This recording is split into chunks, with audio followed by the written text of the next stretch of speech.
சத்யராஜ் புண்ணு3ன்னு நினைக்கிறவங்க எல்லாத்துக்கும் இது புதுசாக தமிழ்நாட்டில் வந்து அரசியல் பாடம் எடுத்தவங்க, அரசியல் புரிதல் உள்ளவங்க, மற்றவங்கள பார்த்து தற்குறின்னு சொல்கிறவங்க நேற்று ஒரு தற்குறி மாதிரி ஒரு செயல் செஞ்சுருக்காங்க. என்னென்னா, ஓட்டு போடுற இடத்துல அந்த பூத் இருக்குது பார்த்தீங்களா, அங்கே வந்து யாராக இருந்தாலும் கட்சி வேஷ்டியோ கட்சி துண்டோ அந்த சின்னம் அந்த தலைவர்கள் ஃபோட்டோ எதுவுமே தெரியாத மாதிரி இருக்கணும், ஓகேங்களா?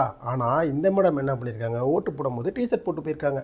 அந்த டிஷர்ட்டில் பார்த்தீங்கன்னா இங்கே ஸ்டாலின் படம் இருக்குது. இதை வந்து தெரிஞ்சு போட்டு போனாங்களா இல்லை தெரியாமல் தற்குறி மாதிரி போட்டு போனாங்களான்னு தெரில. அங்கே இருக்கிற போலீஸும் அதை கண்டிக்கலை.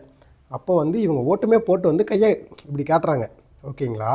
அப்போ வந்து அங்கே இருக்கிற எலெக்ஷன் கமிஷனும் அதை பற்றி எதுவும் சொல்லலை. அப்படின்னா உள்ளே வேலை பார்க்குறது யார்? திமுக காரங்களுக்கு சப்போர்ட் பண்ணுறவங்க தான் வேலை நிறைய இடத்துல வந்து பார்த்திங்கன்னா திமுக ஆளுங்களுக்கு சப்போர்ட் பண்ணுற மாதிரி தான் நிறைய பேர் ஒர்க் பண்ணியிருக்காங்க.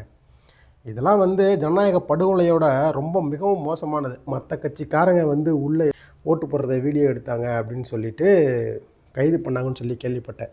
ஆக்சுவலாக நானுமே அந்த மாதிரி போட்டிருந்தேன், ஆனால் அதை தெரிஞ்சு நான் டெலீட் பண்ணிட்டேன்.